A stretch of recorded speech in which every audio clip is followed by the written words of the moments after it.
This week's podcast is one with a bit of a difference. Normally, we spend a lot of time talking about the guest, his or her background, and something very informative about Krishna consciousness.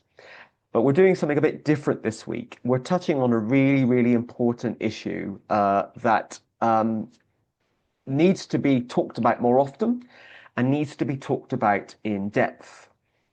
Before I introduce the guest, I'm just going to add a bit of context. I'm sure most of you would have heard about or read about the formation of an organization about 12 months ago, maybe 18 months ago, called the Justice for Srila Prabhupada Foundation. And the organization was set up to do a number of things, but primarily to campaign for and fight for justice for Srila Prabhupada. These group of devotees or Hare Krishna practitioners noticed that there were a number of things happening within the institution of ISKCON and within the Hare Krishna movement more broadly or more widely, in the name of Srila Prabhupada, that weren't completely accurate or correct or fair. And they became concerned about things happening that weren't actually the way Prabhupada wanted them to be. So they set up the Justice for Srila Prabhupada Foundation.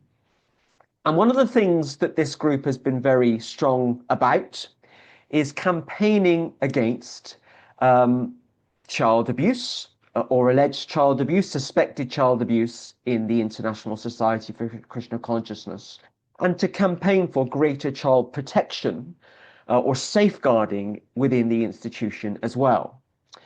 And many of you may have read or heard that last year, the Justice for Srila Prabhupada Foundation hired the services of an Indian-based law firm called Garg and Garg Advocates to apply to the Indian Supreme Court to petition them to set up a statutory investigation looking into ISKCON in terms of alleged and suspected incidences of child abuse within the organization.